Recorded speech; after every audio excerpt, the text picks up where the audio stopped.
So let me introduce our speakers first. So to my right, we have Fabrice De Masri, ex-CPO of TripAdvisor. Then we have Luca Criscuolo, ex-head of Regional Product Europe, eBay. And then to my left, we have Sam Deportere, VP of Product at OpenBet, and Yannis Paraschos, head of Sportsbook Product at Novibet. So just to paint a bit the picture of, the current context in which product management and product managers have to operate. We see the pace of the market accelerating dramatically. So we see new entrants in the markets, and they go into thousands of users and maybe millions of revenue in months or years, and not decades like it used to be. So the pace of the market has accelerated dramatically across a lot of different industries. We also see the customers having evolved as well. So they are kind of not only expecting, they're demanding personalization at this day and age. And we even see B2B customers demanding a consumer-like experience in their B2B products. We also see big tech companies that are much more extroverted in how they run their product organizations. They create communities of customers where customers are involved in voting for features, prioritization, how the roadmap looks like. And of course, we have leaps of technological advancements, correct? So especially, I think, in the last year, there's been a lot of noise happening around, AI and its advancements and how it's going to be used into day-to-day life and how it might affect different roles, including product organizations and product managers. Now, our topic for today is product excellence. So, we could say product excellence is about bringing the right products to the market faster, or as fast as we can. And this all is driven by a clear strategy and a good execution, right? A roadmap. So a lot of customer insight, strategy, execution, if we could say 3 pillars. Now, before I think we start going into more specific questions, I'd like to start with you, Fabrice. We're talking a lot about the product organization and how we need an empowered product organization for product excellence. But what is the product organization, essentially? What does it comprise of? What's your take? Well, I think there's one mistake that will block you for reaching product excellence. Is considering product organization as product management organization. Just like saying product-led should be product managers deciding on everything. That would be maybe good if you're a product manager, but for the company might not be. And I'm a product manager myself, so I can say about that. The biggest mistake that you could make is exactly the mistake that has been done before I joined TripAdvisor. The organization itself was shape up, and I say shape up between brackets. So they told me they were doing shape up in cycles, and I would say, okay, how is it going? So what we do is that product managers are working for 6 weeks around doing discovery, talking to customers, etc. Then design starts to work because we have one designer for 3 teams. So they end up, doing the wireframe and trying to finish the design at the end of the cycle. So it's ready for the developers to start developing the next cycle. And of course, nothing is ready exactly on time. The designers don't know anything about the real problem. They were not in it. They didn't have time to do it. And the engineers would say it's not ready, so we cannot work on this. So unless it's ready, we're going to do something else. And I told them, sorry, that's not shape up, that's waterfall, by definition. And they just tell me, no, it's shape up, you do in 6 weeks with cycles or whatever. I say, no.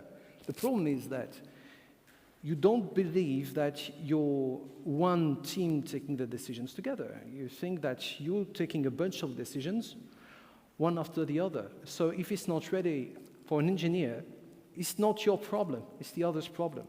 It's the problem transferring thing, not my problem anymore. So I say, you're not a product organization at all.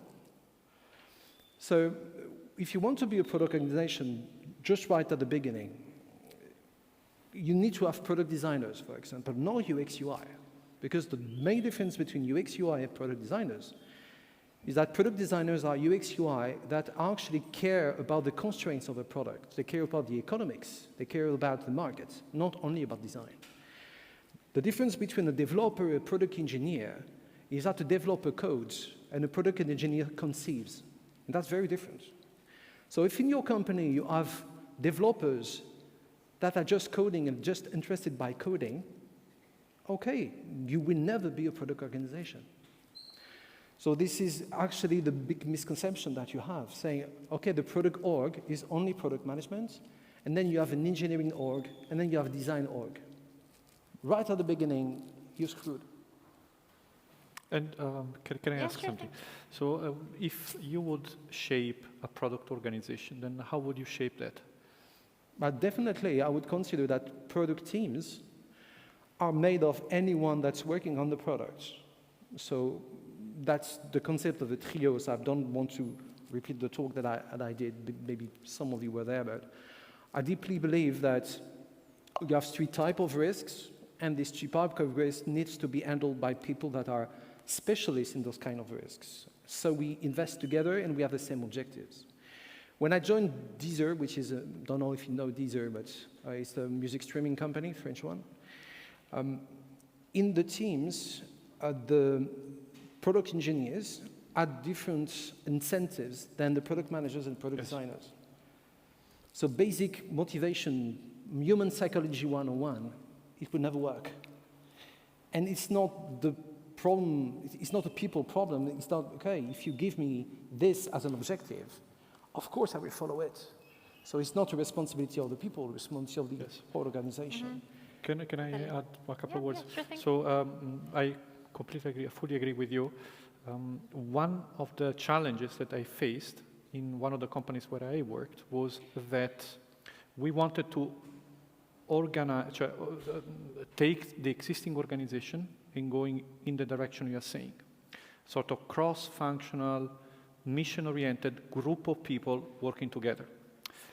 The problem is that, at least in that company, is that if I called that organization a product organization, I would have the CMO and the CFO coming to me and saying, this is not a product organization because you are having my people from marketing. So as a tactic, and I share this with everybody, we didn't call it product.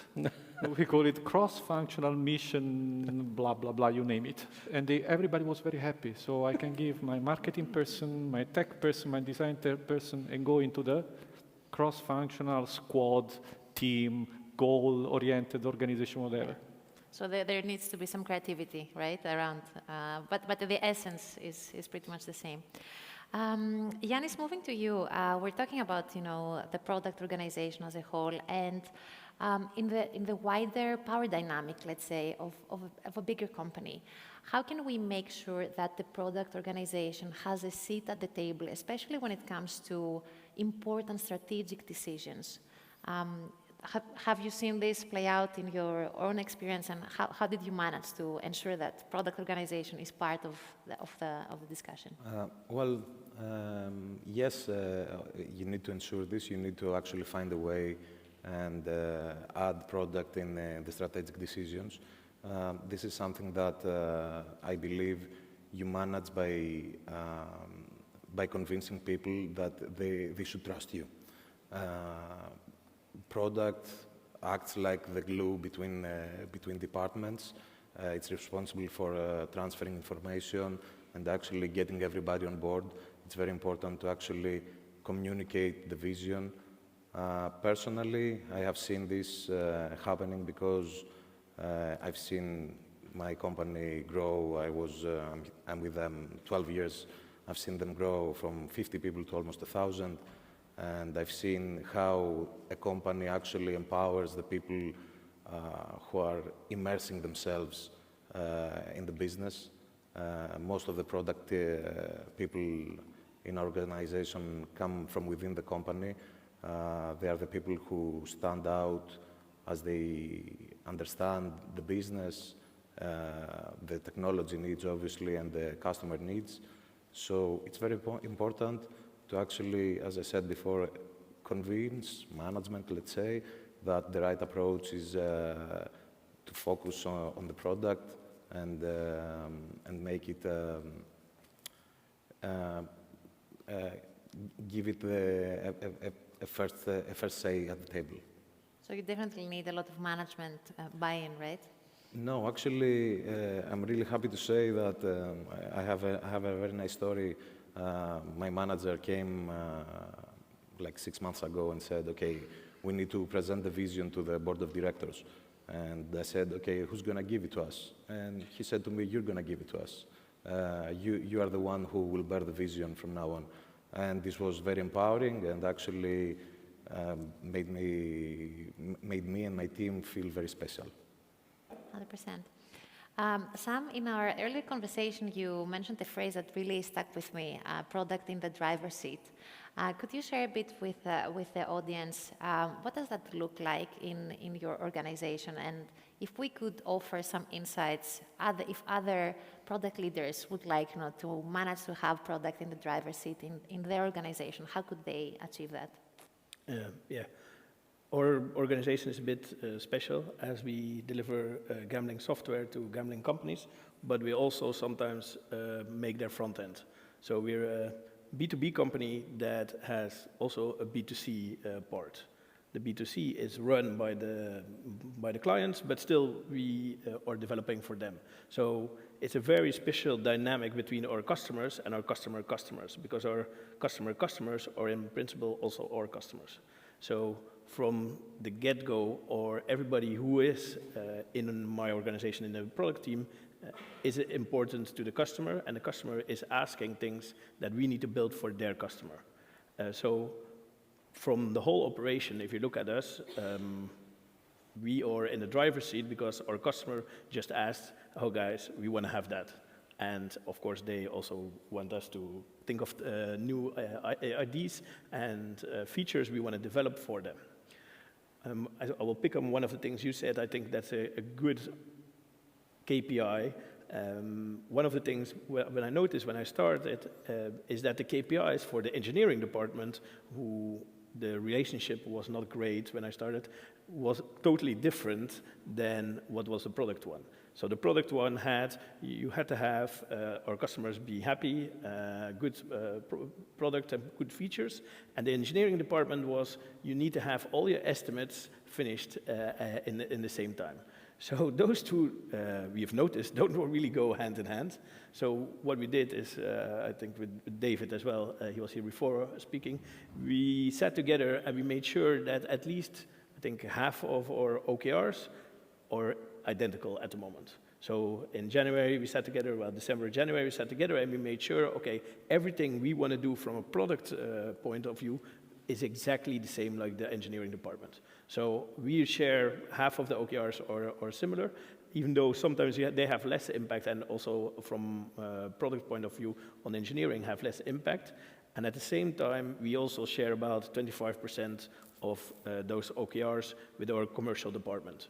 Because it might have happened that they sell something we don't have, or we still have to create, and that makes also a very difficult discussion. So if you're aligned from the start, and I'm now saying the start of the year, it could be anything, start of a project, you make sure that along the way you have less conflict, because you all know, like, we have to go to the same goal together. Got it.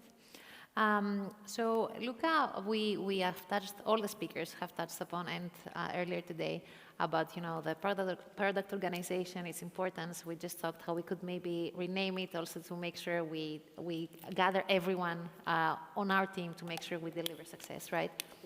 There's been a lot of talk around in the last year, or maybe even more, on the space whether product management is dead, right? So we hear this statement, product management is dead, or product management is not dead, and there's this debate where it will die, now AI came, it will take over. And it was going on as a discussion as well as a debate, even before, last year where AI came in guns blazing. So what do you think? Is product management dead? And if yes or if not, how do you see the area evolving within the context of what we have described?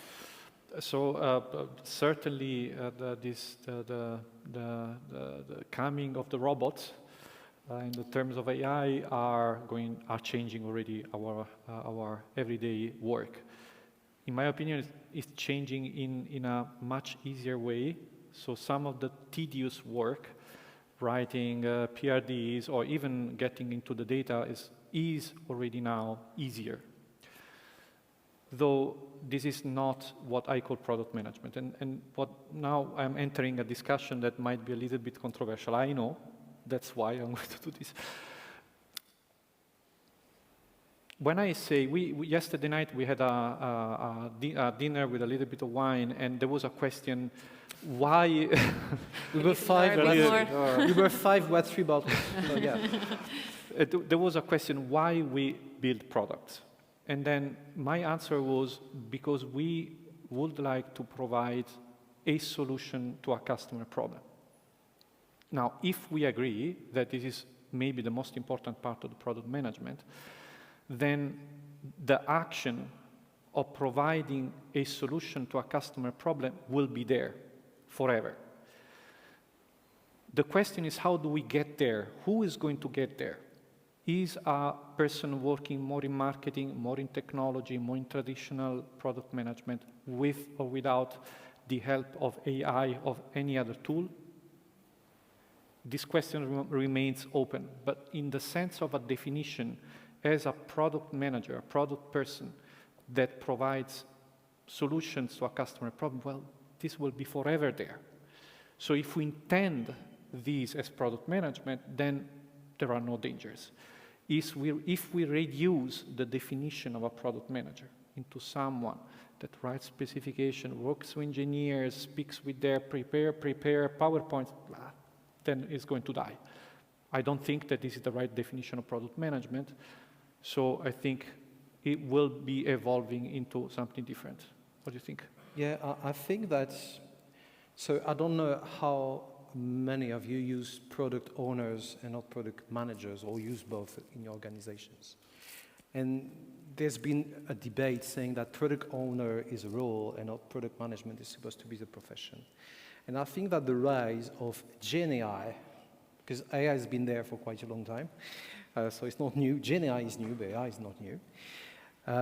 You're talking to someone which is, okay, your Netflix or Spotify or Deezer would not exist without AI. So let's call that Gen AI. Is that the product ownership role might be disrupted by Gen AI. Because, yeah, as you say, specifications, using user story, acceptance criteria, it's pure logic.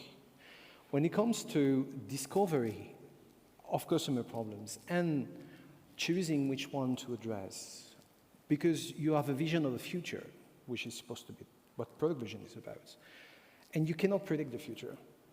And the Gen AI cannot predict the future. You can react, that's why robots are really good when it comes to financial microtransactions, but they are reacting to something. They are not anticipating anything. They are unable to anticipate. And this is where we thrive. So in a way, for me, it's a good thing. It's pushing us to use our brain and our empathy on the right things. So I don't see any danger. I see a big opportunity for all these people who say, because they were stuck at doing specifications, trying to say, I want to do product strategy. I don't know about your organization, everybody wants to do strategy, you know.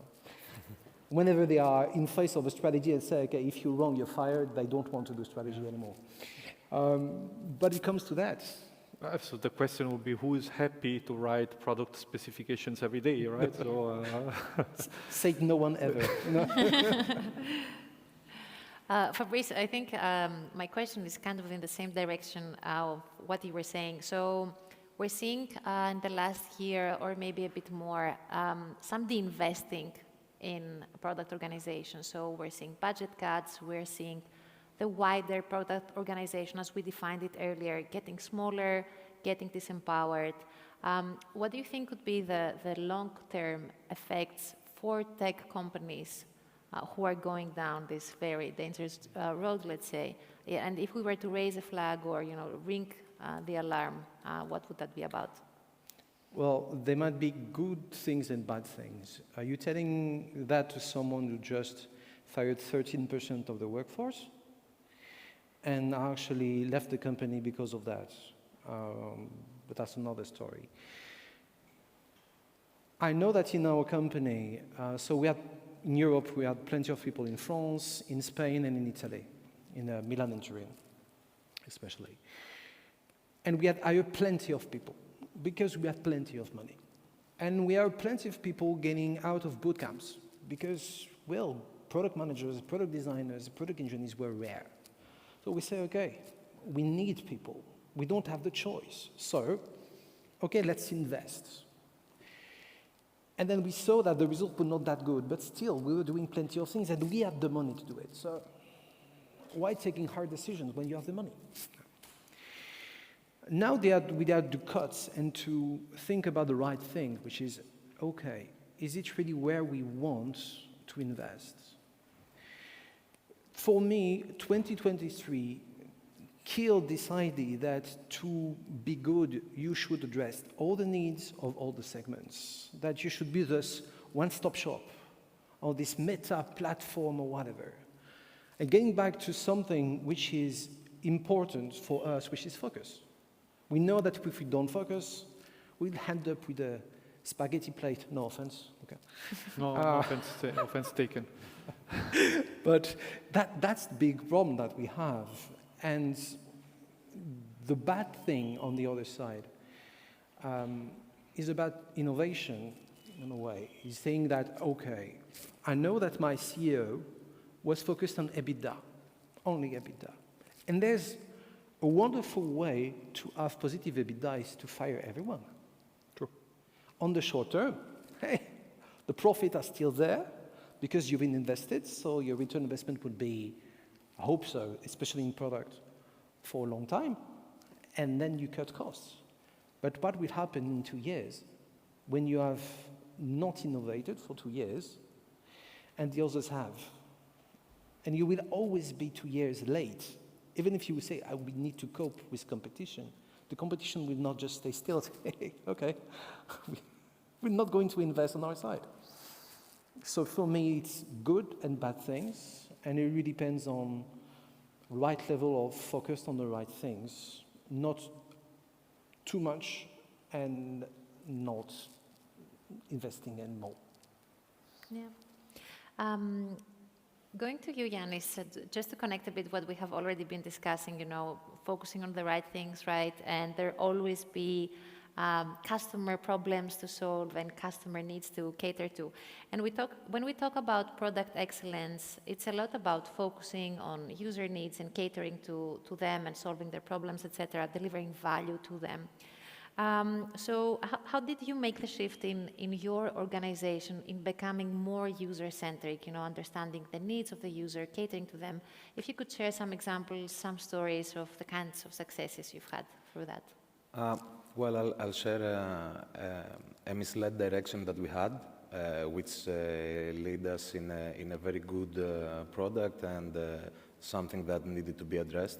So me personally, as the head of the sportsbook product, I have 2 products in my hands. The one is the trading platform, and the users are the 100 traders that we have in the company. So we have all of the users of this particular product within the company.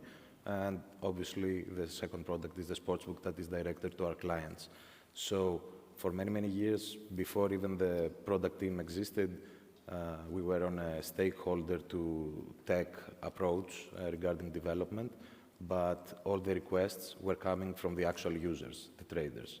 So even without knowing it, we had a very, very user-centric approach, and this actually was a big success because now we have a very powerful trading platform that can do many things and actually got developed without the tools that you would believe would be there.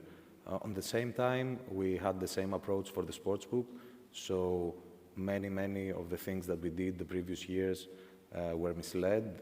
They were features or products that were conceptualized by the trading team, but not the actual users of the company. So there you might get into pitfalls. And this is something that you need to change. This is something that we changed drastically over the past 2 years, empowering, first of all, the product design team, creating a user research team, and then actually applying the different methodologies in order to get the information from the customers.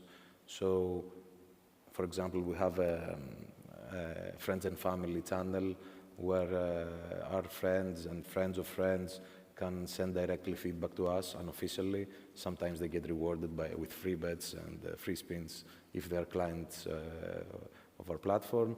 At the same time, we apply new tools in order to gather all the information. And obviously, you need to be in touch with the client. I believe it's very important to have in-person conversations, or at least from the phone. This is something that, on my side, I get too much value, and on the same time, the company has this extroverted face to the clients, and actually this contributes to the idea that we're not just here to take your money. So it's quite the opposite of de-investing, right? You are investing into different product roles like product designers, user researchers, etc., to make sure that all of this user insight is being brought into the organization. Sam, what about you? Are there any stories to share on leveraging user or customer insight and the successes you've had around that? Yeah, so I'm about 9 months in the country and company. And before, I was actually 6 years a customer. So I always say I moved to the dark side, because I think B2B is very different than B2C. And I was a lot of times actually with OpenBet in very hard discussions. Some of my colleagues will remember. So it was for me a very special dynamic, because I knew all the problems that the customer had, because I was the customer. And then I moved to the B2B side to be the supplier. And my old company was very happy with that. Because they're like, oh, finally you can solve all the problems and we don't even have to tell you what the problems are. That was not always great, because from the next week I just get a call from my CEO, previous CEO, and he says, well, Sam, now you're there. Here's the list of all the problems we have. Please solve them. And the worst was, it was me who created the list. So that came back in a way. Yeah, so my own created list was like, okay, give it that to myself. So and that was not the only one, because one of the other things was I made a very really like a contract with a penalty fee if OpenBet didn't deliver.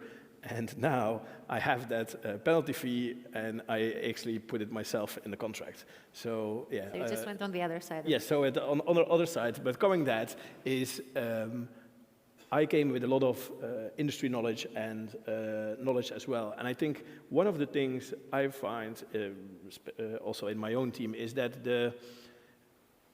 if you don't use the site or product of your customer, even if you're not a target group, you really struggle with understanding the customer. And I think still with like in this modern age, we still forget like a very basic kind of understanding is that you have to use use the product you're working on.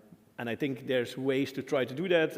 In the company, we try to organize like a betting competition. So even people who are not naturally interested in it can feel that, and they can even bring new kind of ideas, because the people who are interested in it, we have quite a lot of them already like betting, but there's also people who are not interested in it, and if their kind of new way of looking at things that for us are like completely normal, but then they are challenged by somebody new, and you see a new insight, or like, yeah, well, one of the things is like a registration page that's very difficult to do.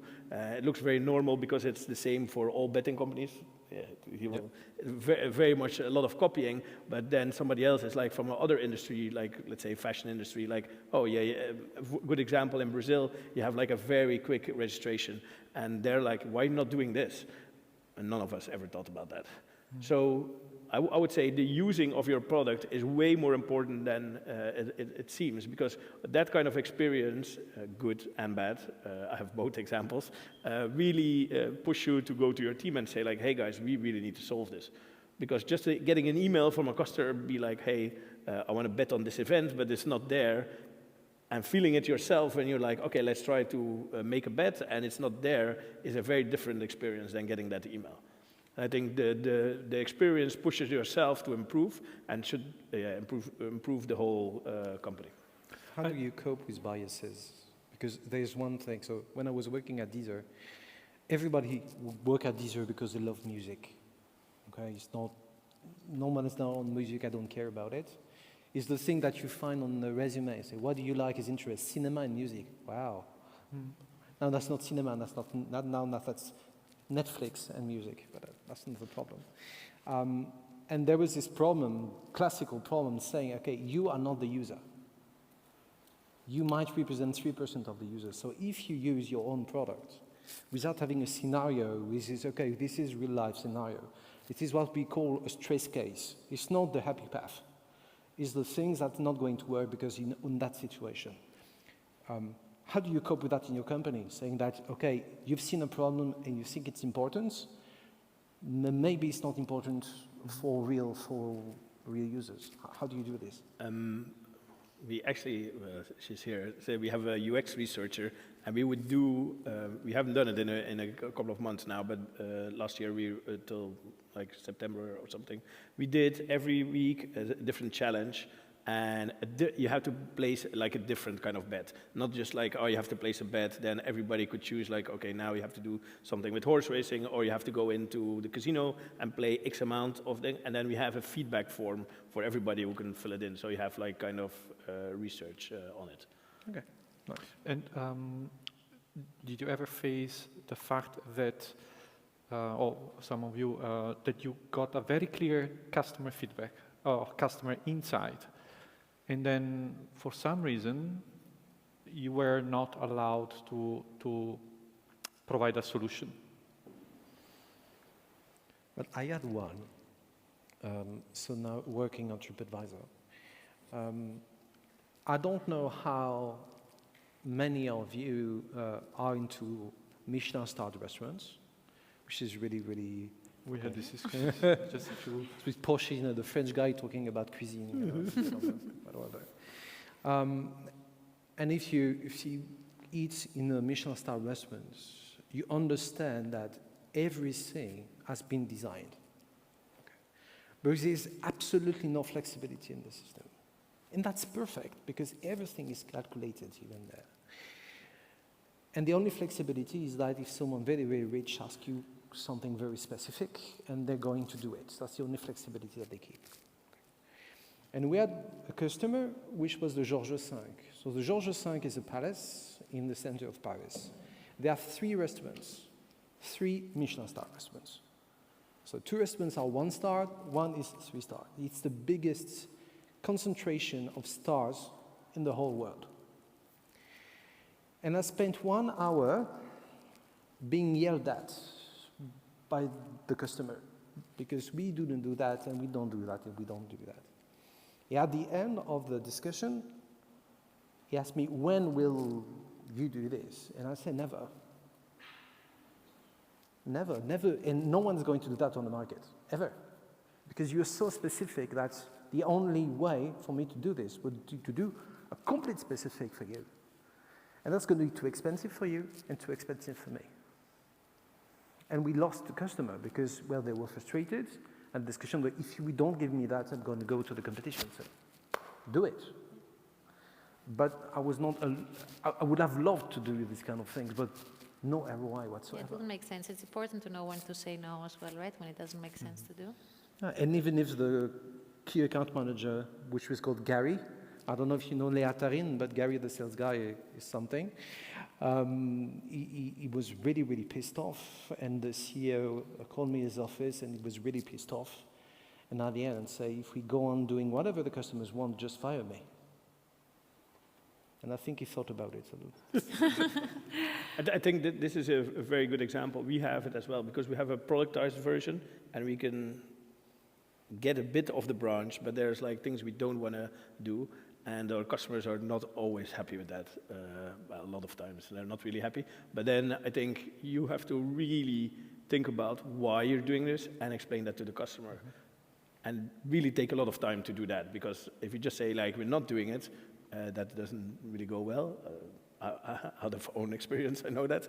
It's more like you have to be and say to them like, okay, we're not doing this, and I would say a data-driven approach is very smart in that. You say like, if you do this, you're gonna have 10% less bets, or you're gonna improve your user journey with 50%, or with 2-3% is already good. Saying that has a way better impact than just saying like, no, we're not gonna do that because X.